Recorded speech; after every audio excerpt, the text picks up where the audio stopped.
अस्सलाम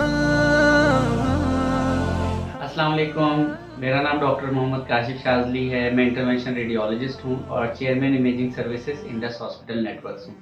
जैसा कि हमारे इल्म में है कि कुछ दिनों बाद ही ईद उल अज़हा आने वाली है और पाकिस्तान समेत पूरी दुनिया में मुसलमान अल्लाह की राह में कुर्बानी करने जा रहे हैं। और ये ईद उल अज़हा इस मरतबा एक ऐसे दौर में आई है जब कोरोना ने पूरी दुनिया को आजमाइश में मुब्तला कर रखा है।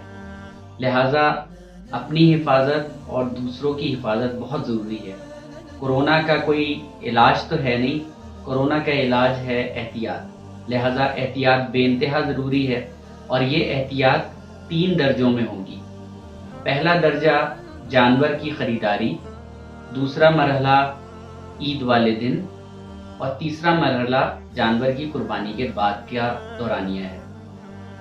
जानवर खरीदने अगर हम जाते हैं तो पहले तो कोशिश करें कि जहाँ जहाँ मुमकिन हो इज्तिमाई कुर्बानी में हिस्सा लें, ताकि कम से कम अफराद की इन्वॉल्वमेंट के बगैर ही कुर्बानी का फरीज़ा अंजाम दिया जा सके। आप खुद भी नहीं थकें और भी साथी और दोस्त और रिश्तेदार अहबाब परेशान ना हों और एक इज्तिमाई जगह पर यह कुर्बानी हो जाए। अगर आप इज्तिमाई कुर्बानी के बजाय इनफरादी कुर्बानी को प्रेफर करना चाहते हैं तो इस सिलसिले में कुछ बुनियादी एहतियात आपको करनी पड़ेगी। उन एहतियातों में पहली चीज़ है मास्क का लगाना। आप जानवर खरीदने जब भी जाएं मास्क लगा के जाएं। अगर कोई छोटा बच्चा है तो उसको साथ ना लेके जाएं। सिर्फ बड़े अफराद जानवर खरीदने जाएं, मजमा ना लगाएं और कम से कम अफराद जानवर खरीदारी के लिए जाएं। दूसरी चीज़ हैंड सैनिटाइज़र है। हर वक्त हाथ में हैंड सैनिटाइज़र रखें, हाथों को बार बार साफ करें, जानवरों को कम से कम हाथ लगाएं, जानवर बेचने वालों से मुआनका कम से कम करें, बल्कि नहीं करें, मुआनके की कोई ज़रूरत नहीं है। इसी तरीके से जब आप जानवर ख़रीद लें तो उसको घर लाने के बाद दोबारा अपने हाथों को सैनिटाइज करें। जहाँ जहाँ मुमकिन हो और अवेलेबल हो साबुन और पानी की सहूलत वहाँ पे अपने हाथों को धोते भी रहें। तीसरी चीज़ सोशल डिस्टेंसिंग है। जब आप किसी भीड़ में जाते हैं या बाज़ार में जाते हैं तो वहाँ पे लोग आपस में एक दूसरे के बहुत करीब होते हैं। कोशिश करें कि 3 से 4 फीट का फासला ज़रूर रखा जाए और जितना ज़्यादा ये फासला होगा उतनी ही ज़्यादा हिफाजत के इम्कानात होंगे।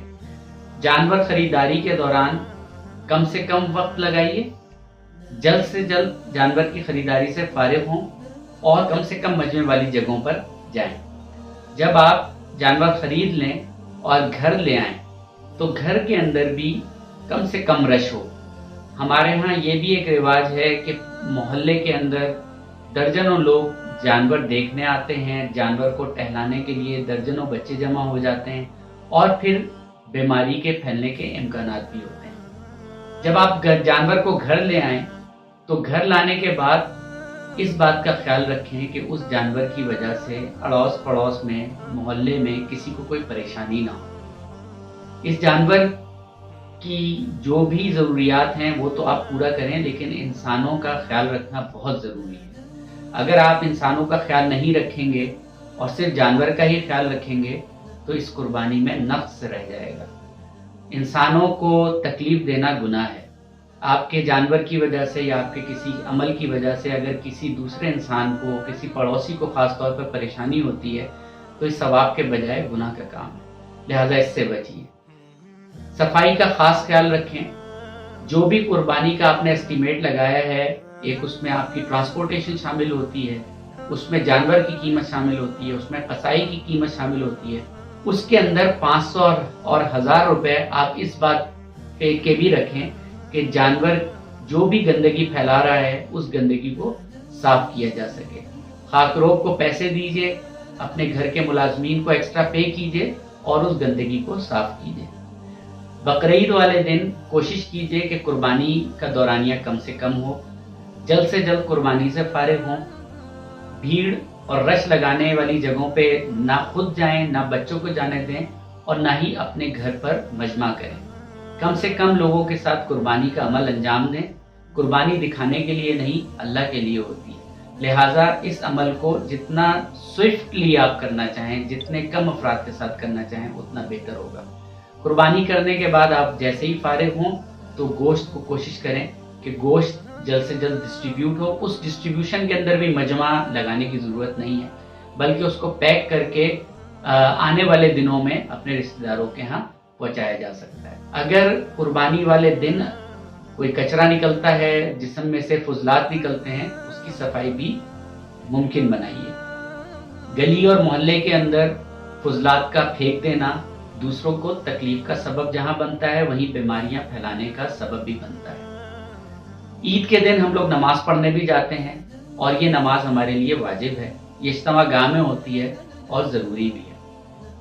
इस नमाज की अदायगी के लिए उन कवायद का और उन ज़वाबित का ख़ास ख्याल रखें जो हुकूमत पाकिस्तान ने तजवीज़ की हैं। इसमें सोशल डिस्टेंसिंग शामिल है, इसके अंदर मास्क लगाना शामिल है और हाथों की सफाई भी शामिल है। चाहे जेब में सैनिटाइज़र रख के जाइए, चाहे आते जाते हाथों को धोइए। मस्जिद के अंदर मजमा लगाना, बहुत ज़्यादा ताख़ीर करना और वहाँ पर गले मिलना रिकमेंडेड नहीं है। लिहाजा इस मर्तबा बकरीद के ऊपर एहतियात बहुत ज़रूरी है, और ये चाहे नमाज का वक्त हो, चाहे कुर्बानी वाला दिन हो, उससे पहले के दिन हो या उसके बाद के दिन हो, ये तमाम दिन ऐसे हैं जहाँ पे हमें एहतियात करने की ज़रूरत है। जब बकरीद के दिन हम कुर्बानी से फारिग हो जाएं तो उसके बाद बिला ज़रूरत घर से ना निकलें। और जिस तरह हमारे यहाँ रिवाज है कि कई दर्जन लोग जमा हो जाते हैं और बारबेक्यू पार्टी होती है और उसके बाद मेल जोल होता है, इस मर्तबा कुछ दिनों के लिए अगर हम एहतियात कर लें तो कोरोना वायरस की वबा जिस तरीके से उसका ग्राफ नीचे जा रहा है, हो सकता है हमारी इन एहतियाती तदाबीर से कोरोना हमारे मुल्क से चले जाए और हम उन ममालिक में शामिल हो जाएं जहाँ पे कोरोना ना होने के बराबर रह गया। अगर हम एहतियात करेंगे तो हमारे लिए भी बेहतर है, और एहतियात करेंगे तो सुन्नत के करीब ज़्यादा जाएंगे। अगर हम दिखावा नहीं करेंगे, जब भी ये एक बड़ी कबूलियत वाली बात है, अगर हम मजमा नहीं लगाएंगे तो ये भी एक अच्छी बात है।